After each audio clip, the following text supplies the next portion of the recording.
House will be in order.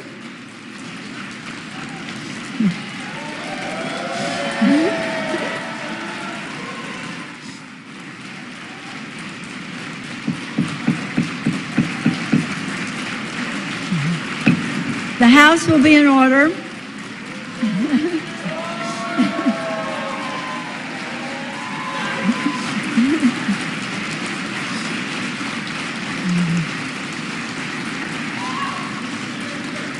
The prayer will be offered by our chaplain, Chaplain Kibben.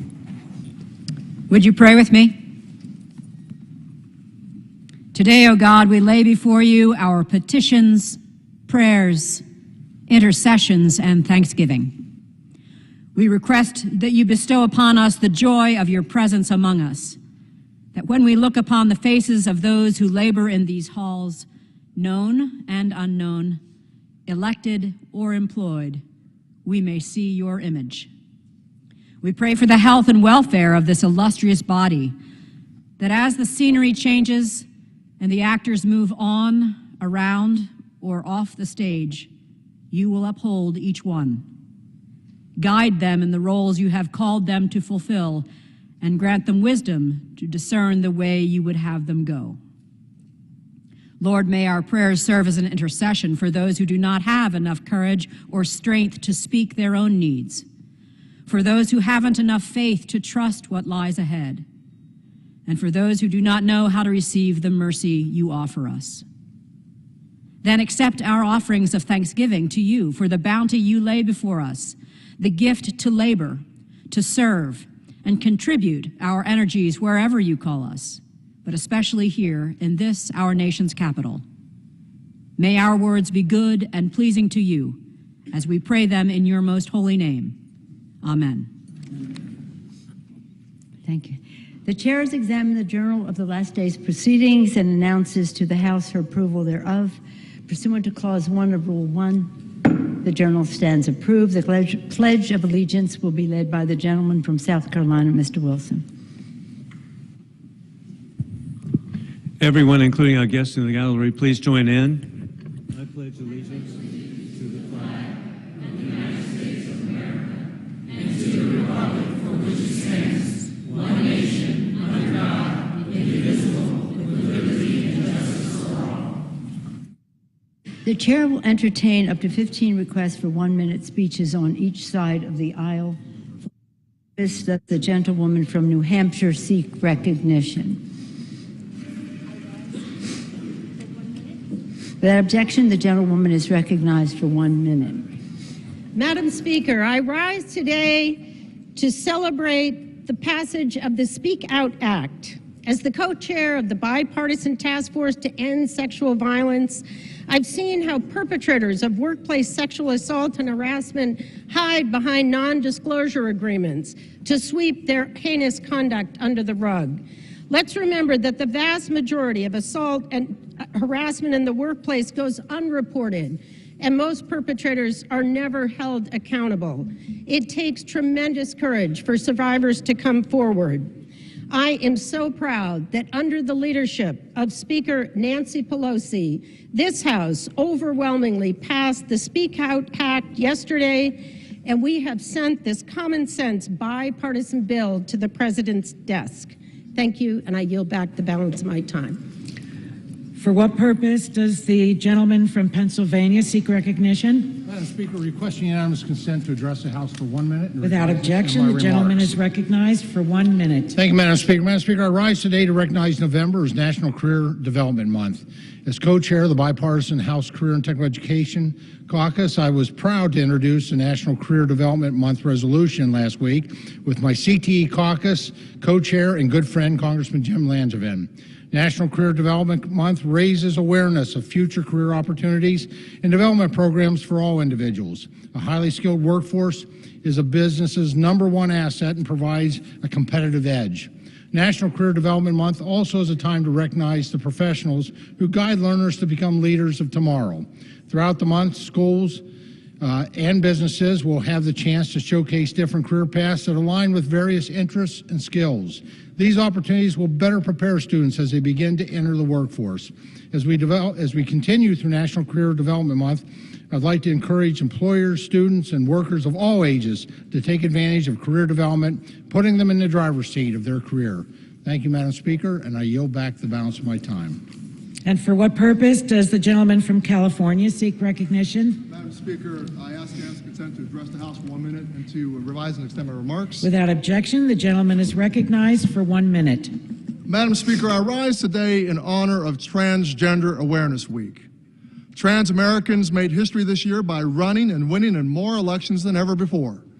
Breakthrough representations in media have led to historic numbers of transgender and non-binary characters on screen. In many ways, transgender Americans are more visible than ever. And at the same time, the trans community has been forced to withstand severe attacks. From laws that would strip fundamental rights to dehumanizing vitriol deployed by elected officials and public figures. These attacks treat trans people as threats to society rather than neighbors, parents, children, friends, and loved ones. There are more than 2 million people in the United States that identify as transgender or non-binary. Trans Americans exist in all walks of life, all across the country. This Transgender Week, I call on my colleagues to turn awareness into action. And to the trans community, you have allies in Congress. And let it be known that there's been no greater friend of trans people in this country or LGBTQ people than Speaker Nancy Pelosi. And we will not cease to fight, to protect, and advocate for our transgender siblings, not just this week, but all year long. Gentleman's time has expired. For what purpose does the gentleman from South Carolina seek recognition? Madam Speaker, I ask unanimous consent to address the House for 1 minute, revive and extend my Without objection, the gentleman is recognized for 1 minute. Thank you, Madam Speaker. I am grateful to recognize the 2022 Army Congressional Fellow, Master Sergeant John Gardner, for his service to the 2nd District of South Carolina. His year-long service with the office is ending, and John will be missed. Not only has he been an indispensable coordinator and contributor to legislative goals, including the National Defense Authorization Act, but a valued team player. Including a combat tour on the front line of infantry medic in Iraq, John has held many leadership assignments throughout his 20-year decorated career in the Army, including most recently in the Defense Attaché Office of the American Embassy in Tashkent, Uzbekistan. John hails from Houston, Texas, has a master's degree from Colorado State, and holds 2 graduate degrees. His next assignment is in the Pentagon, where John will be a valued participant of Peace Through Strength. In conclusion, God bless our troops who successfully protected America for 20 years as the global war on terrorism continues, moving from the Afghanistan safe haven to America. Godspeed, Speaker Nancy Pelosi. For what purpose does the gentleman from Massachusetts seek recognition? Madam Speaker, I ask unanimous consent to address the House for 1 minute. Without objection, the gentleman is recognized for 1 minute. Madam Speaker, I rise today to discuss the urgent need to tackle the affordable housing crisis. The cost of housing is the single biggest challenge facing the Commonwealth of Massachusetts. Last week, I hosted an affordable housing conference in Attleboro with my friend and colleague, Juana Matias, the HUD Regional Administrator for New England. We spoke with housing officials and developers across the district about the programs and funding available for affordable housing development.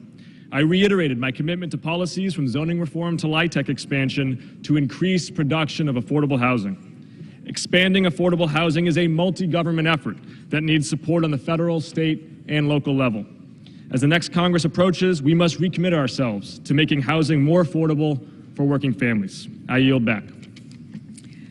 For what purpose does the gentlewoman from Iowa seek recognition? Madam Speaker, I seek unanimous consent to address the House for 1 minute. Without objection, the gentlewoman is recognized for 1 minute. Thank you, Madam Speaker. I rise today to recognize Christina Schauer, a veteran and nurse from Dubuque, Iowa, whose courage and dedication to serving others is unmatched. Christina served our country overseas as a combat medic in Iraq. Our veterans face immense challenges when returning home, and unfortunately, our women veterans are often afraid to speak up about their experiences. They may feel invisible or that their service wasn't worthy, and as a result, they may be less likely to seek the care that they have earned. But Christina is working to right this wrong by sharing her own story. She has championed women veteran visibility, empowering her sisters in sacrifice to talk more about their service and seek the health care and the benefits they deserve. So, Christina, thank you for your service and for your commitment to empower women veterans. You are an inspiration to all of us. So I yield back the balance of my time. Thank you, Madam Speaker. For what purpose does the gentleman from Illinois seek recognition? Speaker, I ask unanimous consent to address the House for 1 minute and revise and extend. Without objection, the gentleman is recognized for 1 minute. Madam Speaker, I rise today to honor the life of my friend Karen Sutton, who recently passed away after a long, hard fight with cancer. Karen spent much of her life in Springfield and was a valued member of our community, always volunteering and attending events all the way up to a few weeks before she passed. After a long and successful career in data processing, Karen retired from the Illinois Department of Health in 2002. Karen spent much of her time in the bowling alley, playing in multiple leagues and eventually becoming the league secretary. Karen also enjoyed traveling to national Mustang shows where she won many awards. These shows, put on by the Mustang Club of America, allowed Karen to connect with a community of drivers from all over the nation whom she greatly valued. She was also praised for her hard work in helping the judging secretaries during these fun yet competitive events. I'm grateful to have known Karen and her husband Carol for many years, and I'm thankful for all of her work to make our community a better place to live. Karen is survived by her husband Carol, daughter Julie, and son Brent. My condolences to the entire Sutton family during this difficult time. Karen, may you rest in peace. Yield back. For what purpose does the gentleman from Mississippi seek recognition? Madam Speaker, I ask unanimous consent to address the House floor for 1 minute and to advise and extend my remarks. Without objection, the gentleman is recognized for 1 minute. Thank you. Madam Speaker, I rise today to honor the 100-year anniversary of the Mississippi Farm Bureau Federation. Mississippi Farm Bureau is the largest agricultural organization in the state and represents the social and economic interests of farmers, ranchers, and rural communities. Its statewide grassroots structure allows it to be an effective organization representing and promoting 17 commodities in Mississippi.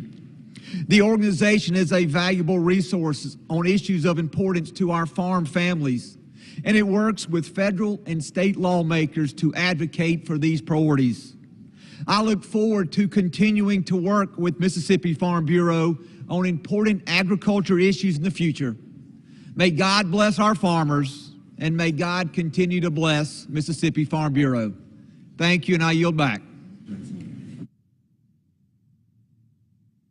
For what purpose does the gentleman from California seek recognition? Seeking unanimous consent to address the House for 1 minute, revise and extend remarks. Without objection, the gentleman is recognized for 1 minute. Thank you, Madam Speaker.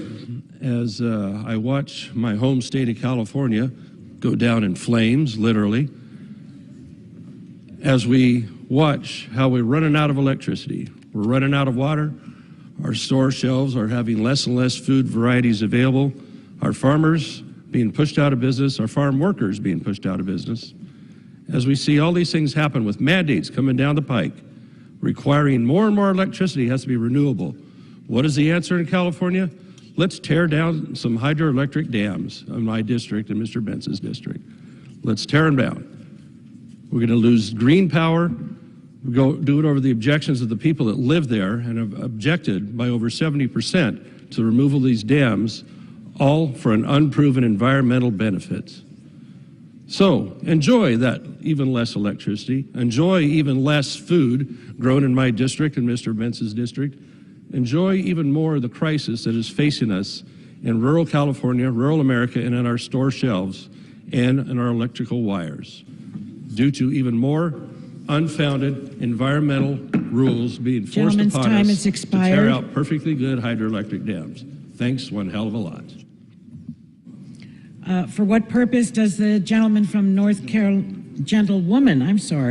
from North Carolina seek recognition. I ask unanimous consent to address the House, Madam Speaker. Without objection, the gentlewoman is recognized for 1 minute. Thank you, Madam Speaker. Madam Speaker, I rise to recognize Randy Whittington, Gary Foster, Angela Rogers, and Joey Haney of the Retail Solutions Group in Wilkesboro, North Carolina.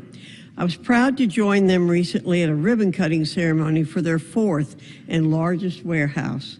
In the last few years, Retail Solutions Group has grown from fewer than 8 employees to now over 200. This is a magnificent accomplishment.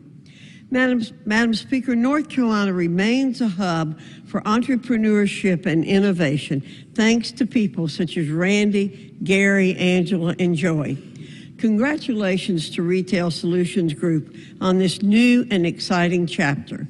I look forward to hearing more about the strides you will make in the days and months ahead. I yield back. For what purpose does the gentleman from Pennsylvania seek recognition? Speaker, I request unanimous consent to address the House for 1 minute. Without objection, the gentleman is recognized for 1 minute. Madam Speaker, as we here in the House and our country come near the close of 2022, the United States has gone through the worst year on our record for illegal border crossings. Meanwhile, we have a Homeland Security Secretary that tells us regularly that the border is secure. Just this last month, over 230,000 illegals have crossed that we know of. Along with this, gasoline prices are over $4 a gallon again, and the cost of Thanksgiving for most families will be over 20% what it was last year. This has been a troubling year. America needs a new course. This House needs a new course, a new direction, and new priorities that strengthen America and Americans. I yield back. Gentleman yields back. For what purpose does the gentlewoman from California seek recognition? Madam Speaker, I ask unanimous consent to address the House for 1 minute. Without objection, the gentlewoman is recognized for 1 minute. Thank you, Madam Speaker. Madam Speaker, as we gather here, we stand on sacred ground, the chamber of the United States House of Representatives, the heart of American democracy. I will never forget the first time I saw the Capitol. It was on a cold January day when I was 6 years old. My father, Thomas D'Alessandro Jr., was about to be sworn in for his 5th term in Congress, representing our beloved hometown of Baltimore. I was riding in the car with my brothers, and they were thrilled and jumping up and down and saying to me, Nancy, look, there's the Capitol. And every time I'd say, I don't see any capital. Is it a capital A, a capital B, or a capital C? And finally, I saw it. A stunning white building with a magnificent dome. I believed then, as I believe today, this is the most beautiful building in the world because of what it represents. The Capitol is a temple of our democracy, of our Constitution, of our highest ideals. On that day,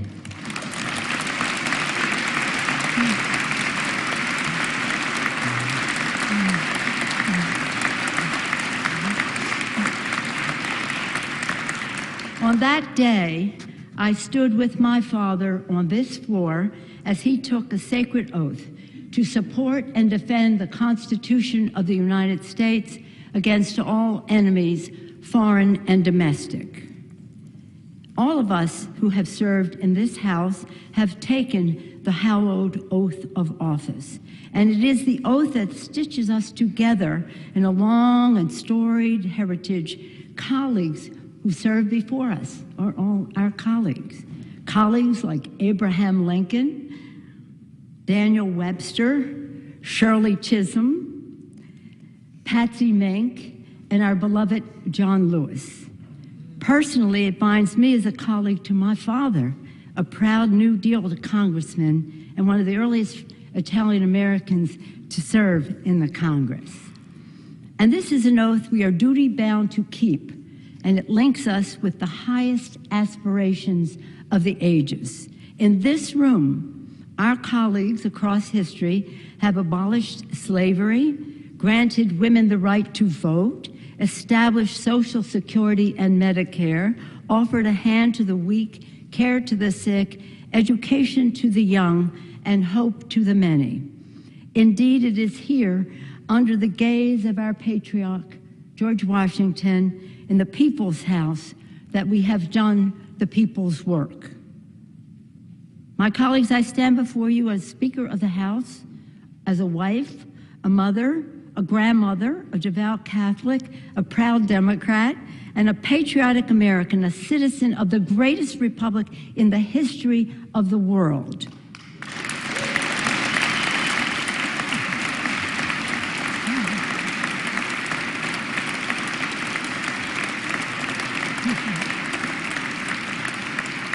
Which President Lincoln called the last best hope on earth.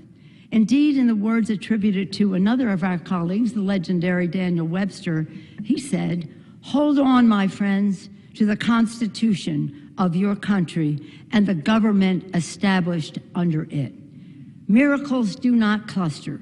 That which has happened but once in 6,000 years cannot be expected to happen often." Indeed, American democracy is majestic, but it is fragile. Many of us here have witnessed its fragility firsthand, tragically, in this chamber. And so democracy must be forever defended from forces that wish it harm. Last week, the American people spoke, and their voices were raised in defense of liberty, of the rule of law, and of democracy itself.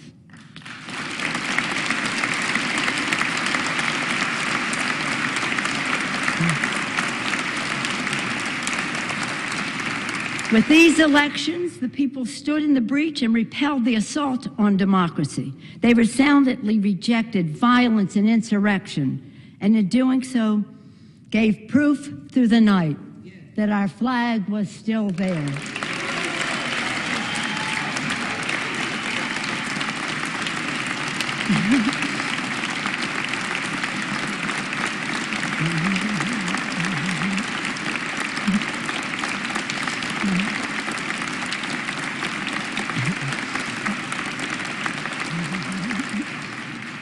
And now we owe to the American people our very best to deliver on their faith, to forever reach for the more perfect union, the glorious horizon that our founders promised. The questions before this Congress and in this moment are urgent. Questions about the ideals that this House is charged by the Constitution to preserve and protect. Establish justice, ensure domestic tranquility, provide for the common defense, promote the general welfare, and secure the blessings of liberty to ourselves and our posterity, our children. Babies born today will live into the next century, and our decisions will determine their future for generations to come. While we will have our disagreements on policy, we must remain fully committed to our shared fundamental mission, to hold strong to our most treasured democratic ideals, to cherish the spark of divinity in each and every one of us, and to always put our country first.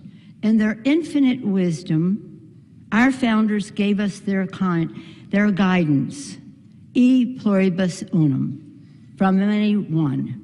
They could not have imagined how large our country would become or how different we would be from one another. But they knew we had to be united as one. We the people, one country, one destiny. It has been with great pride in my 35 years in the House I have seen this body grow more reflective of our great nation, our beautiful nation.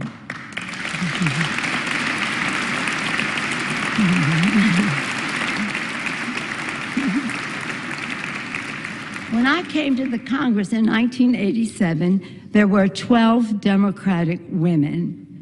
Now there are over 90, and we want more.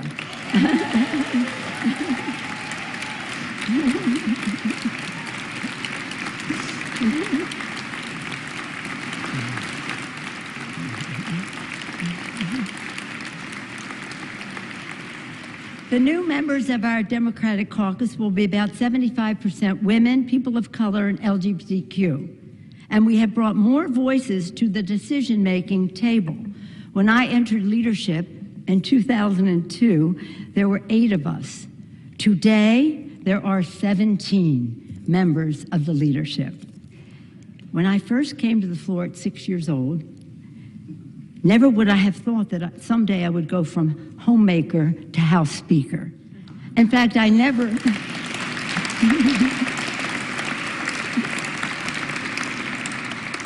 In fact, I never intended to run for public office. Mommy and Daddy taught us through their example that public service is a noble calling and that we all have a responsibility to help others. In our family, my brother Tommy then became mayor of Baltimore also. But it's been my privilege to play a part in forging extraordinary progress for the American people. I have enjoyed working with 3 presidents, achieving historic investments in clean energy with President George Bush.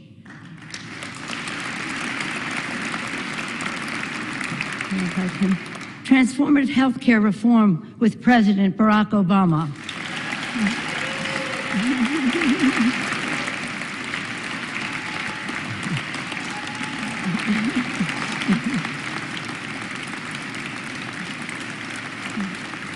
And forging the future, from infrastructure to healthcare to climate action with President Joe Biden.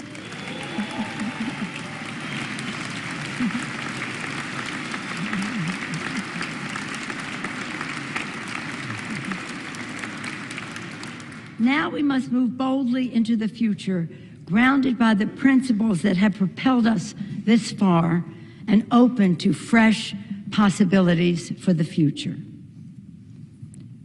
Scripture teaches us that for everything there is a season, a time for every purpose under heaven.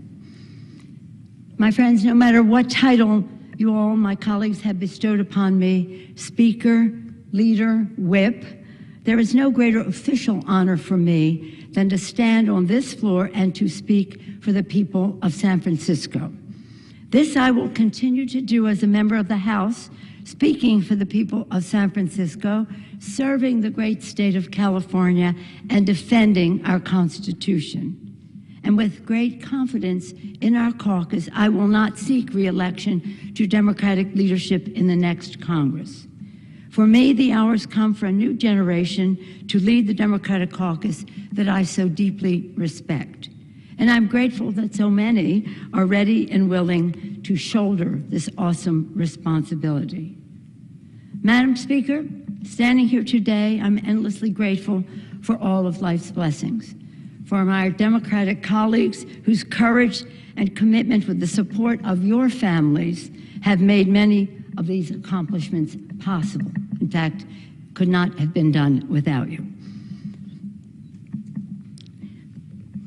For my dear husband, Paul, who has been my beloved partner in life and my pillar of support, thank you. We're all grateful for all the prayers and well wishes as he continues his recovery. Thank you so much.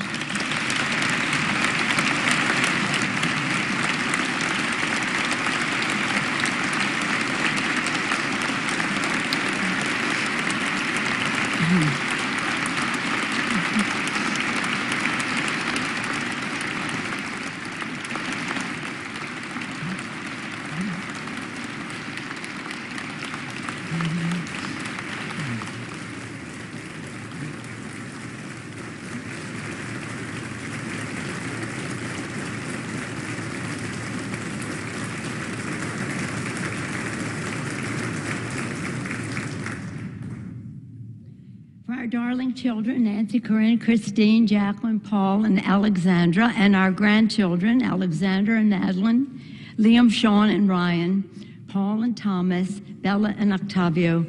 They are the joys of our lives for whom and we are so very, very proud of them and a comfort to us at this time.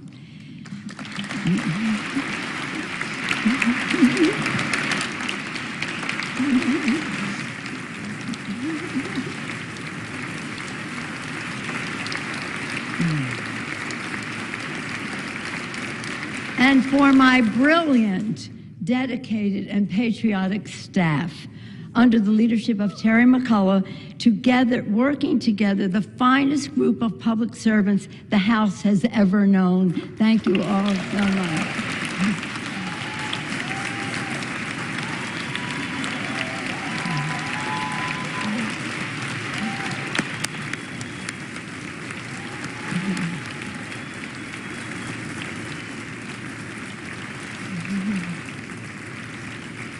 And again, for those who sent me here, for the people of San Francisco, for entrusting me with the high honor of being their voice in Congress. In this continued work, I will strive to honor the call of the patron saint of our city, St. Francis. Lord, make me an instrument of thy peace. In this house, we begin each day with a prayer and a pledge to the flag. And every day, I am in awe of the majestic miracle that is American democracy. As we participate in a hallmark of our republic, the peaceful, orderly transition from one Congress to the next, let us consider the words of, again, President Lincoln, spoken during one of America's darkest hours. He called upon us to come together, to swell the chorus of the Union, when once again touched, as surely they will be, by the better angels of our nature. That again is the task at hand. A new day is dawning on the horizon, and I look forward, always forward, to the unfolding story of our nation, a story of light and love, of patriotism and progress, of many becoming one, and always an unfinished mission to make the dreams of today the reality of tomorrow. Thank you all. May God bless you and your families, and may God continue to bless our veterans and the United States of America. Thank you all so much.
I'm being told by the speaker.